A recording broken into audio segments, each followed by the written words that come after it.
प्रिय विद्यार्थियों, सभी मित्रों, आप सभी का मेरे YouTube channel Uma literature academy पर बहुत बहुत स्वागत है।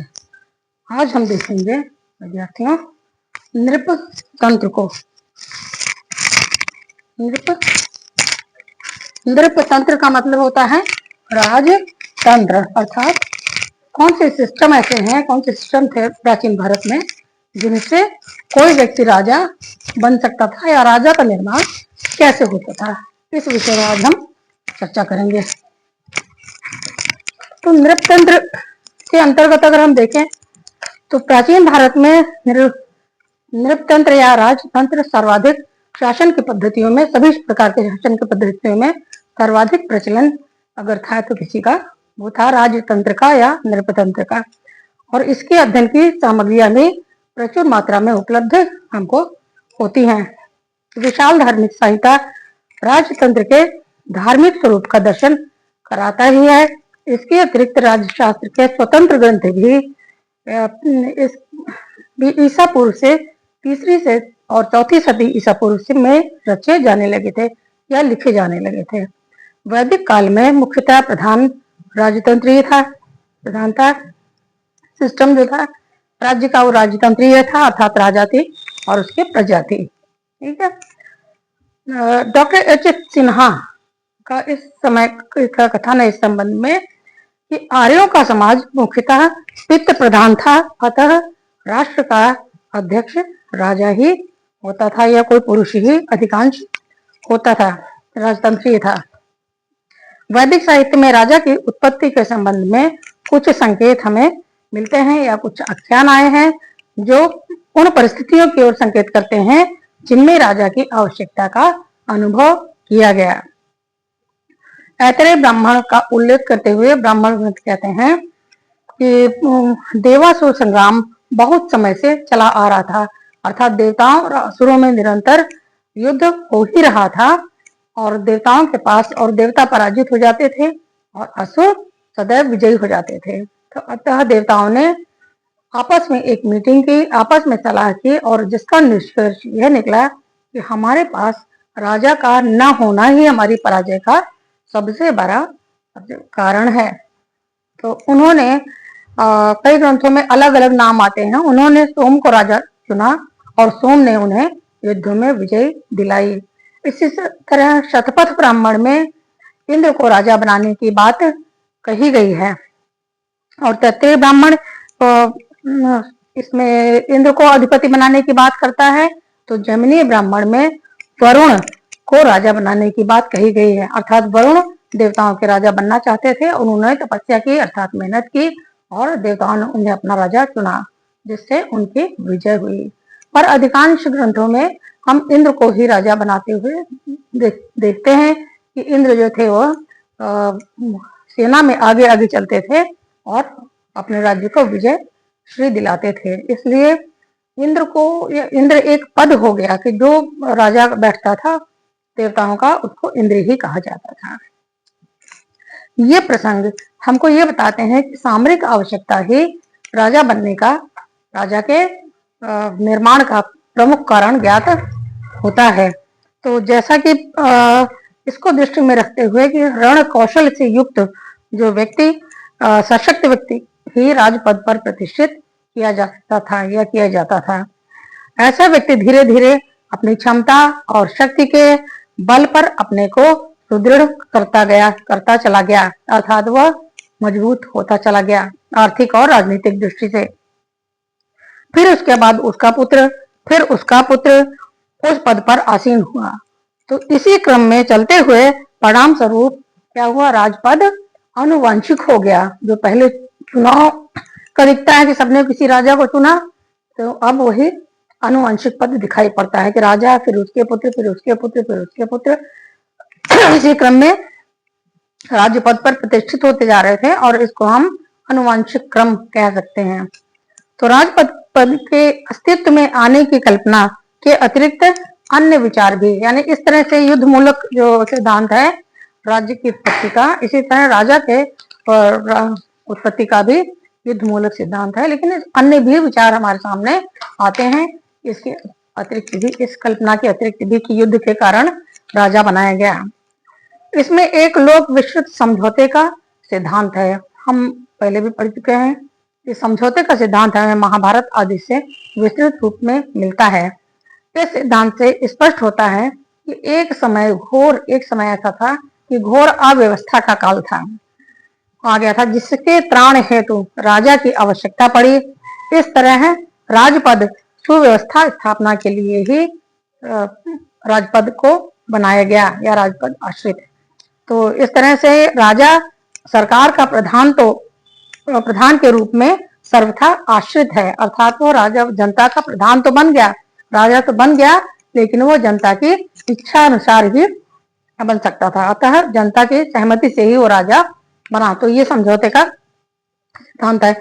इस पर कई लोगों ने अपने कई विचार व्यक्त किए हैं, जिसमें डॉक्टर बासम ने कौटिल्य अर्थशास्त्र के कुछ उद्धरणों के आधार पर यह कहा है, अपना मत व्यक्त किया है कि राज्याधिकार के उदय संबंधी आख्यानों का प्रचारात्मक मूल्य था। अर्थात क्योंकि एक स्थान पर कौटिल्य स्वयं कहते हैं कि राजा के कार्यकर्ताओं को चाहिए कि वह इस तरह परामर्श देते हैं कि वह राजा के लिए प्रचार करें कि जब आदि युग में अराजकता फैली तो उन्होंने मनुष्य ने सर्वप्रथम पौराणिक राजा मनु व्यवस्थित को अर्थात मनु को अपना राजा निर्वाचित किया। इस कथा को समाज में प्रचलित किया गया, कौटिल्य का कथन है ऐसा। इस प्रकार के आख्यानों के आधार पर समझौते के सिद्धांत का प्रतिपादन किया गया है। महाभारत में भी हमको ये प्रसंग मिलता है जहां पर लोगों ने अराजकता की स्थिति से तंग आकर आपस में एक समझौता किया और फिर उन्होंने ब्रह्मा जी से निवेदन किया कि हमें राजा बना दीजिए। तो उन्होंने राजा दे दीजिए ताकि हमारी जान माल की सुरक्षा हो सके। ब्रह्मा जी ने मनु को राजा बनाया और मनु मनुष्यों के पहले राजा बने। इसके साथ ही कई कारणों से राजा को दैवी मान्यता प्रदान करने का सिद्धांत भी हमारे सामने आता है, अर्थात राजा को देवत्व प्रदान करने का प्रयास भी कई उदाहरणों में किया गया है। अर्थशास्त्र में ही यह कहा गया है कि लोगों को यह ज्ञात होना चाहिए कि चूंकि राजा पृथ्वी पर इंद्र और यम का स्थानीय होता है, अर्थात इंद्र और यम की जगह पर होता है, तो एक प्रकार से वो देवताओं के कर्तव्यों का पालन कर रहा होता है। अतः जो इसकी अवज्ञा और अवहेलना करते हैं उन्हें न सिर्फ राजा बल्कि दैवी दंड भी भोगना पड़ता है। देवताओं द्वारा भी उन्हें दंडित किया जाएगा। और यहाँ पर हम देखते हैं कि महाकाव्यों और स्मृतियों में भी राजपद की दैविकता का सिद्धांत और अधिक स्पष्ट रूप से घोषित है। मनु स्मृति में कहा गया है कि राजा से रहित सब और भय से भागने वाली प्रजा अर्थात संसार के समस्त प्राणियों की रक्षा के लिए ईश्वर ने स्वयं राजा का निर्माण किया या राजा बनाया। राजा कहीं अधिक स्वेच्छाचारी न हो जाए, इसलिए उसे यह एहसास कराया गया कि वह प्रजा का सेवक है, न कि उसका अधिकारी। प्रजा का सेवक है, क्योंकि वह प्रजा की रक्षा करता है, इसलिए उसके बदले प्रजा उसे कर भाग प्रदान करती है। राजपद की उत्पत्ति से संबंधित वैदिक युगीन समाज के पितृ प्रधान कुटुंब पद्धति के विकासवादी सिद्धांत का भी दिखाई पड़ता है। विकासवादी सिद्धांत का भी प्रचलन हुआ और उसे दिखाई पड़ता है, जिसे अल्टेकर आदि आधुनिक विद्वान उसे स्वीकार करते हैं, इस सिद्धांत का प्रतिपादन करते हैं। जैसे प्राचीन मिस्र, रोम या ग्रीस अर्थात यूनान आदि के भांति प्राचीन भारत में धर्म गुरुओं का न तो राजपद पर अधिकार था, दावा था कोई, और न ही राजा का कर्म कांड या पौरोहित्य का दावा था। अर्थात ब्राह्मण और क्षत्रिय जो वर्ण व्यवस्था चल गई थी, उसमें ब्राह्मण तो पौरोहित्य कार्य करते थे, कर्म कांड करते थे, और उन्होंने क्षत्रियों को राजा का पद दिया हुआ था, राजा बनाया था। वह स्वयं राजा नहीं होना चाहते थे। तो यद्यपि कि भारत में प्रारंभ से ही जबकि हम देखते हैं कि भारत प्रारंभ से ही एक धर्म प्रधान देश रहा है, ये अलग बात है। यहाँ पर आधुनिक काल में पूजा पाठ आदि से इसका अर्थ अधिक लिया जाता है, जबकि प्राचीन काल में धर्म शब्द के अनेक अर्थों को देखने को मिलते हैं, जैसे कर्तव्यों का पालन करना, जैसे संविधान या कानून जो राजा भी बनाता है, और स्मृतियों और वेदों आदि से जो निकाले गए हैं, स्रोत हैं, धर्म के स्रोत हैं ये। तो इसलिए इसको धार्मिक देश कहा जाता है, जबकि हम देखते हैं कि धर्म के कुछ अलग ही अर्थ हमको प्राचीन भारत में देखने को मिलते हैं। प्रारंभ में राजा की जाति का कोई उल्लेख नहीं मिलता है कि किसी की कोई जाति हो या क्षत्रिय वर्ण का ही राजा हो सकता है, ऐसा प्रारंभ में तो नहीं मिलता है। फिर क्योंकि उस समय तक जाति प्रथा बहुत रूढ़ नहीं हुई थी, अर्थात कोई भी व्यक्ति किसी भी वर्ण के कार्यों को कर सकता था और वह उस वर्ण में रूपांतरण अपना कर सकता था। कालांतर में जैसे जैसे यह प्रथा दृढ़मूल होती गई, बहुसंख्यक राजा क्षत्रिय वर्ण के ही होने लगे। लेकिन धीरे धीरे बाद में, क्योंकि क्षत्रिय लोग ही युद्ध का संचालन अधिक कर रहे थे, तो तीरंदाजी, धनुष बाण वगैरह का ज्यादा उनको शिक्षा ले रहे थे और ज्यादा इस कार्य में संलिप्त थे क्षत्रिय वर्ण, इसलिए क्षत्रिय ही राजा अधिकांश होने लगे। वैसे प्राचीन भारत में ऐसे भी दृष्टांतों का अभाव नहीं है कि क्षत्रियतर राजपद पर आरूढ़ ना हुआ हो, अर्थात क्षत्रिय वर्णों के अलावा भी लोग देखने को मिलते हैं जो राजा बने इतिहास में। जैसे सातवाहन वंश जो दक्षिण भारत के वंश हैं, शुंग वंश जो मौर्य काल के बाद जिन्होंने अपनी सत्ता संभाली, वाकाटक वंश, कण्व वंश, शुंगों के बाद कण्व आए, दक्षिण में वाकाटक वंश, ये सभी ब्राह्मण राजवंश थे जो कि कभी पौरोहित्य और कर्मकांड के किया करते थे, लेकिन उन्हें भी मौका मिला और उन्होंने भी राजपद को धारण किया। ये क्षत्रिय नहीं थे। और अगर हम और भी देखें तो हर्षवर्धन को अगर हम देखें तो हम 7वीं शताब्दी में हर्षवर्धन को देखते हैं कि वह एक वैश्य वर्ग से आने वाला वैश्य वर्णीय राजा था।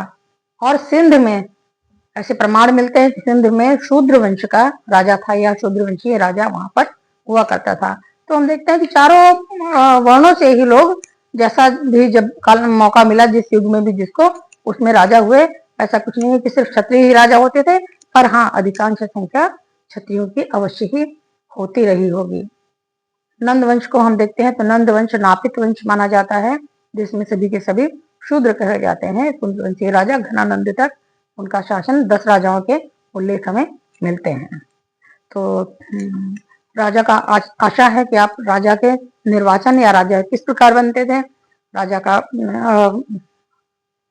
राजा का जो नृपतंत्र है ये आपको समझ में आ गया कि कौन सी सिस्टम से राजा बनते थे। अर्थात चाहे राजा को दैवी बताया जाए, चाहे राजा के साथ समझौता किया जाए, और चाहे युद्ध की आवश्यकता के अनुसार राजा बने, या फिर पितृ प्रधान समाज से, जो परिवार से सबसे छोटी इकाई परिवार माना जाता है राज्य के, परिवार से विकास होते होते तमाम आगे चलकर ग्राम, जिनमें द्रोणमुख, खारवटिक आदि नाम लिए जाते थे, 400 ग्राम, 800 ग्रामों आदि के नाम ऐसे हुआ करते थे। फिर बड़ी बड़ी समितियां होती थी और समितियां ही राजा का चुनाव किया करती थी। ऋग्वैदिक काल वगैरह में या वैदिक काल में हम देख पाते हैं। तो आज के लिए इतना ही। बहुत बहुत धन्यवाद।